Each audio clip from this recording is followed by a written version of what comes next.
There we go. Hello, everyone, and welcome to Real Story Group's latest webinar, Evaluating Marketing Attribution Technology Platforms. I'm Tony Byrne, the founder of Real Story Group. Welcome if you're new, welcome back if you've been to our webinars before. Super excited about this particular topic. It's a new topic for us to cover. It's evolved from some of the work we've done around customer data listening, customer data analytics, and it was recommended to us by our advisory council that this was a topic and in fact a marketplace they were very interested in. So we've published some new research that I'm excited to share with you today about evaluating marketing attribution technology platforms. So before we get started, just wanted to fill you in on a few details. Everyone will be receiving a copy of this deck within the next 24 or 48 hours. In the email that you used to register. Those of you whose firms are Real Story Group subscribers, you'll get access to the full recording as well that you can share with your colleagues. Now, at any time, if you have any questions whatsoever, comments, an anecdote you want to share, maybe something you disagree with, feel free to use the questions tab in your GoToWebinar control panel and just ask at any time. We'll definitely have time to get to them either in the middle of the session or more likely in the middle, and then again at the end of the session as well. So feel free to chime in, not just with questions, but any comments that you'd like to share. So without further ado, let's get into it. A little bit of background about Real Story Group for those of you who aren't familiar with us. We're an analyst firm. We focus on evaluating marketing technology. We're 20 years old. So we've been doing this for a long time. And one of the decisions that I made as the founder some years ago, was that we were only going to work on your side of the table. That is only for buyers of marketing technology and never for vendors. Turns out this is something of a unique business model in the analyst world, where you see a lot of mystical quadrants and vendors who get paid, or analyst firms that get paid by vendors to produce research on their behalf. We believe that's fundamentally a conflict of interest. So I decided to start a different kind of analyst firm that would just work on behalf of martech and enterprise martech buyers. So we've grown over time to now evaluate 10 different marketplaces. We decided to put all the vendors that we cover on a single map. This light kind of magenta line here is the marketing attribution line. So that's what I'm going to be talking about today. Obviously, it intersects with a number of these other categories. You can download this map at any time from our website and see for yourself. So as usual, you have a choice between, suite vendors that purport to do a number of things, as well as, in this case, predominantly more pure play vendors, and I'll describe why that is in a few minutes. All right. So first, I'm going to share some highlights of this new research, and then talk about what's the best way to select this technology. So those of you who have been following us for some time know that this is the Omnichannel martech stack architectural framework. It's a reference framework that we put together at the beginning of this decade, really to shape what we think are some of the core decisions that need to be made over the coming 10 years or so. So it's a reference framework, which means that, of course, your version of this is going to differ from this sort of generic reference model. In fact, a lot of the work that we do with our subscribers is taking this model and then modifying it on their behalf. But there are some kind of essential tenets here. One is, of course, there's multiple engagement channels and more every year. There's a variety of different interaction and delivery environments underneath that, from storefronts, applications, sites, so on and so forth. And then there's another layer of content and engagement services, which many of us have been working on and kind of building up and modernizing for the last 2 decades. Of course, that's also led us to a lot of technology silos, which has then inspired Real Story Group to label what we describe as enterprise foundation services that are critical to a truly omni-channel stack. So these are core content, data, and decisioning services that you see down here at the bottom level, from omni-channel content services, digital asset management, critically in the middle, customer data activation and customer data management, and then personalization, orchestration, other decisioning. But then underneath all of that lives creative and marketing ops, and then critically intelligence, right? And so it's intelligence where we really see this kind of attribution function, although it overlaps a little bit with creative and marketing operations as well. But attribution for many of you is becoming really a key tool in your toolkit, particularly if you have heavy ad spend. But even if you don't, if you're in e-commerce or you have any kind of funnel at all, you're probably going to want to know where do you best put what investments at what level of effort, at what sequencing to deliver optimal results. And that's really what marketing automation is designed, or marketing attribution is designed to help you do. So at Real Story Group, we took a really hard look at this marketplace, the way we do every marketplace, and it's a really interesting marketplace, in fact, quite different from a number of the others that we cover. It's certainly highly competitive, so that's similar to the other marketplaces that you saw on the subway map, but there's some substantial technical debt among some of the big established players who are working off some older platforms, a variety of different tools, and for many of these players, their platforms are actually in transition.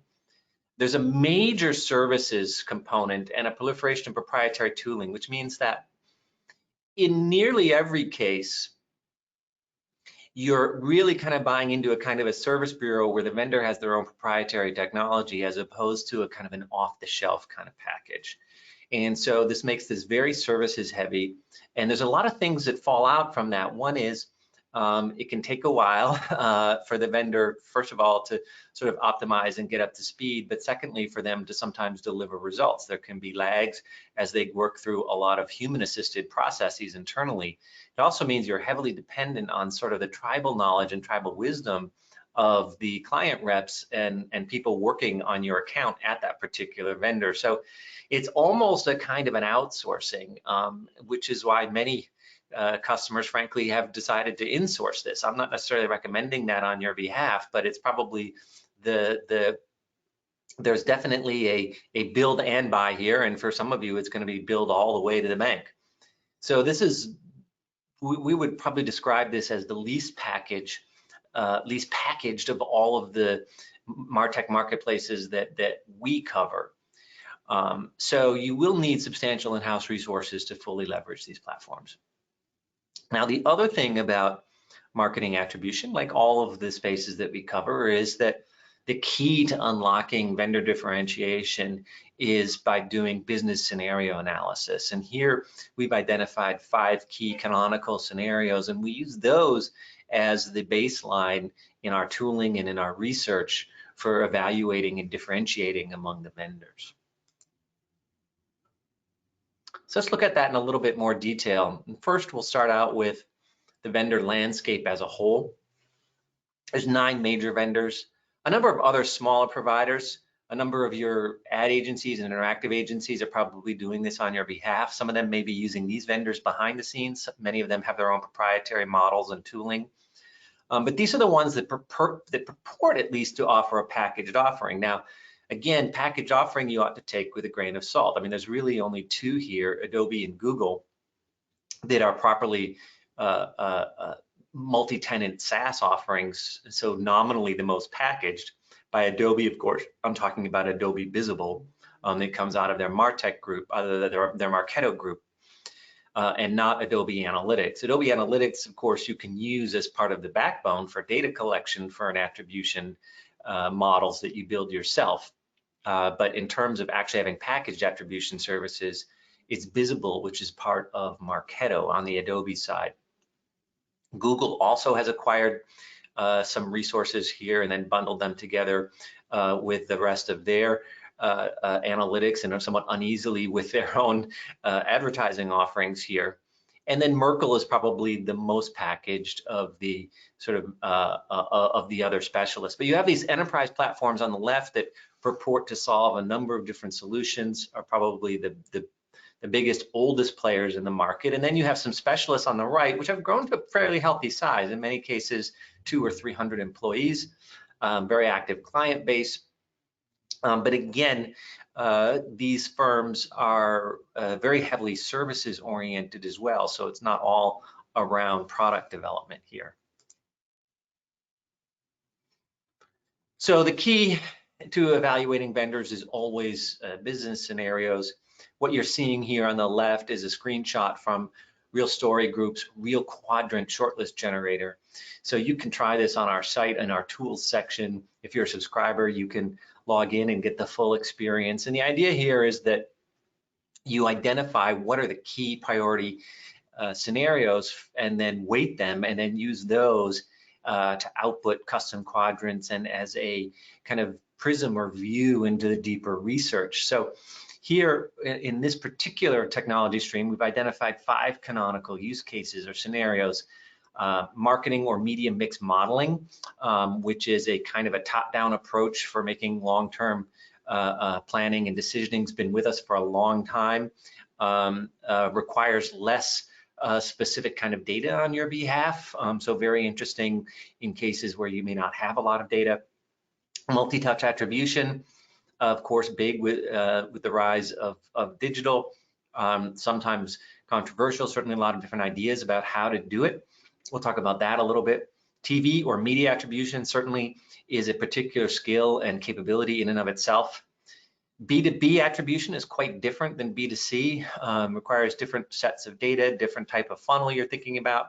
And then omni-channel attribution, of course, everyone gives lip service to it. Actually doing it is another thing. So we use this really to differentiate among the vendors by sort of evaluating, how good are they and what is their level of investment in these 5 different business cases. So this is multi-touch attribution. Many of you have played around with this. Many of you have also learned or read about the challenges if you're going to just default to a single model, like last touch or first touch can be certainly simpler, but often quite wrong in terms of actually providing you any kind of predictive or analytical analysis and results. So there's a number of other ways to start. Many subscribers who start with this linear model, where it's kind of an even distribution, and they start testing and adapting, testing and adapting and building out from there. They may end up with something U-shaped or in fast-moving markets, maybe a time decay. You see W-shaped. There's a variety of different types of models, and this is why very often it takes time to evolve these models to do testing and adaptation. And in fact, your customer behavior can also change over time, sometimes in response to what you're doing. So you have to be constantly reshaping and reshaping these models. And that's why it's really important to have this kind of received wisdom, at least to some extent in-house. In other words, all these learnings you don't want necessarily tracked outside at your vendor. You want to kind of build up your knowledge about your customers over time, even if you are using an external platform. B2B is quite different. This is a screenshot from Visible talking about what in theory might be an integration with Salesforce. One of the key things about B2B is that it relies very heavily on the data in your CRM platform. That data, as most of you know, is often quite messy, and so that often provides some challenges as far as data cleanliness and availability and other sorts of issues that go above and beyond the normal challenges of data collection in a marketing attribution and context. So once again, I'll remind you that we'll have time to address any kind of questions, comments, any anecdotes, anything you want to share at the end. Just use the questions tab in your GoToWebinar control panel.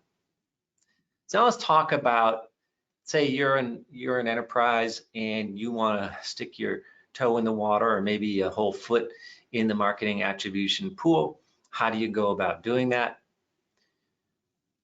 Well, we've been advising enterprises for a couple of decades, and a few years ago, my colleague Jared Gingras and I decided to encapsulate everything we had learned in a book, which we called The Right Way to Select Technology from Rosenfeld Media. And the basic idea here was it's a kind of a running critique of a more waterfall type approach that most organizations take to selecting technology by applying more design thinking to the process, which means more business focused, team-based, certainly empirical, and critically iterative and therefore adaptive, right? So at the very beginning, you may not know exactly what your requirements are for marketing attribution or what is going to be more important to you, but by going through a more adaptive selection process, you can end up with the best fitting vendor. So design thinking says that you should go through some rendition of these 5 phases: empathize, define, ideate, prototype, and test. So we have built this into a methodology that says, look, you want to create diverse user stories around what you expect to do with this data and how you intend to process it and deploy it. And only then create an RFP and vendor shortlist, review proposals and demos, always do a hands-on bake-off, and then potentially do some optional testing, maybe sign a short-term contract, see what kind of quick wins you might be able to get out of this before fully committing to that vendor. It's a highly adaptive sort of approach. So in terms of building a shortlist, which is near and dear to our hearts, here again, let's go back to the Real Quadrant shortlist generator that you can try out on our site. And in this case, we're going to say, look, there's 3 scenarios of those 5 that are really important to us: multi-touch attribution, TV attribution, and we're a B2B company. So we could weight these differently. I just put them down, as you'll see here, 33% each. And then you can look at the output on the right. I didn't include the vendor names. If you're an RSG subscriber, you can see what vendors are good at what. But one of the interesting things you can see here is that it's the rare vendor that's really excels at more than 2 or 3 of these. In this case, you'll see that we're going to face some trade-offs. The one vendor that's really quite good at B2B attribution is really kind of missing the boat as far as MTA or TV and media attribution. So it's theoretically possible here that I may need to go with 2 different vendors, or I'm going to limit the scope of what I'm going to rely on from an outside supplier and maybe do more in-house. Remember, you're likely to be doing some things in-house regardless. In other words, you're likely to take the output from an external vendor and probably massage and manipulate it in any case. So you are going to have to build up some capabilities. It's just a question of, to what degree and to what extent. And in this particular use case, they may need to build up substantial in-house capabilities to span these 3 scenarios. Let's look at this one in terms of a single vendor marketing evolution, and you can see, okay, it does an okay job of TV attribution. It's actually has focused pretty heavily on omnichannel attribution. That's good. The challenge, of course, here is that it has a somewhat proprietary model that they probably built up working with multiple organizations over time, and proprietary models are not necessarily a bad thing. The problem is that it tends to lock you into that vendor, and if there isn't that kind of transparency, it may be difficult to explain to your colleagues exactly how you got to where you got to. But the more important thing to understand here is that not all marketing attribution vendors are going to support all the use cases, nor support them to the extent that you might. And this, by the way, is the same story in every martech marketplace that we cover. So what that means is that when you're out there looking at this technology, what you need to do is prioritize your business importance. In other words, take those 5 scenarios and say, look, these are the 1, 2, at most 3 that are really critical to us, and this is how we're going to weight what we want, and then that can get you to a short list that from there you can test and evaluate. Most importantly, there's one stop on this journey, or one phase in this filtration process that you should never ever skip, and that is the prototype phase, where you get down to 2 vendors, what we typically call the bake-off phase, where you want to do competitive proofs of concept with as much data, real data, maybe dummy data that you can, and really see. It might take you a couple of weeks in a marketing attribution context. Where is the vendor going with this? Now, 2 weeks is not a long time in the marketing attribution world. Sometimes there can be a 4 to 6 week lag in terms of the results. So you might need to do a kind of a 2-week sprint and then wait for them to massage some of the conclusions and then come back to you. So be it. So long as you do it both with 2 vendors, then you may not get to a firm model that you're going to use. You may not get necessarily initially actionable outputs, but you kind of understand the way they think, how they get to where they go, how much do they educate you, what's the various level of effort that your team has to extend or expend that can differ from one vendor to another. So you learn a lot about what it's like to work with them and get a rough sense for the trajectory or the vector of where this relationship should go in a very practical, kind of simulated way.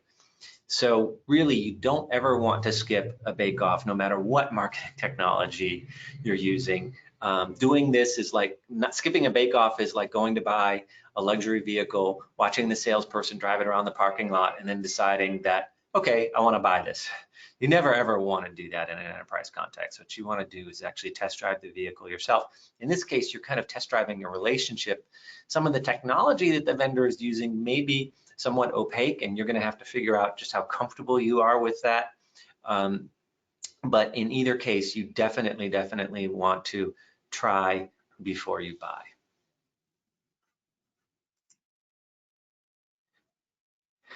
Now, of course, we're here to help you get where you need to go on this great complicated grid of vendors and architectures.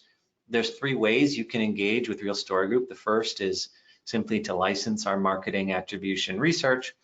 That's a year-long subscription. You get full access to the tools, including Real Quadrant Generator and all of the nitty-gritty strengths and weaknesses of the different vendors to really help accelerate your whole process and inform you and help you make really a good decision. The second way that large enterprises work with us is what we call kind of a full stack subscription, where you subscribe to all of our research on this map. And we also advise you on not just the pros and cons of different vendors, but what should your stack look like in the future, and help you with some gap analysis and thinking at kind of a stack level. Then a subset of those subscribers join our martech council. That's the third offering. This is a confidential peer group council of marketing technology leaders who get together now every 6 weeks, share lessons, share case studies, help each other sort through some of their thorniest problems. And this council is now driving quite a bit of our research agenda. They were the ones who expressed an interest in marketing attribution, and that's why we started to research that technology space. So I welcome any kind of questions or comments that you have. Feel free to use the GoToWebinar questions tab and let me know what's on your mind. And we definitely have some time left here to be able to cover it off. While your fingers are tip-tapping, I'll just let you know that there's different ways you can get in touch with us by email, on LinkedIn. Certainly, you can always download a free sample of our research, including a free vendor evaluation from the marketing automation platforms. So let's see. Okay, questions starting to come in. First, will there be, Jeffrey's asking, will there be a recording of this? Yes, this is being recorded. And the recording is available to Real Story Group subscribers. The rest of you will get a copy of the deck in the next 2 weeks or 2 days or so.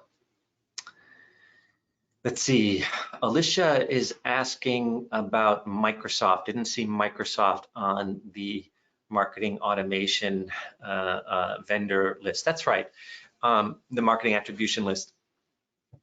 That's correct. Microsoft has largely not been involved in this particular world. I think they're certainly less of an advertising player than Google. You know, they certainly have had a footprint in customer intelligence and customer analytics through Power BI and other related Azure services around that. So they do have a broader story, but they don't have a marketing attribution platform themselves. And for that matter, nor does Oracle, nor does Salesforce. They would argue that they have the tools under which you could build one.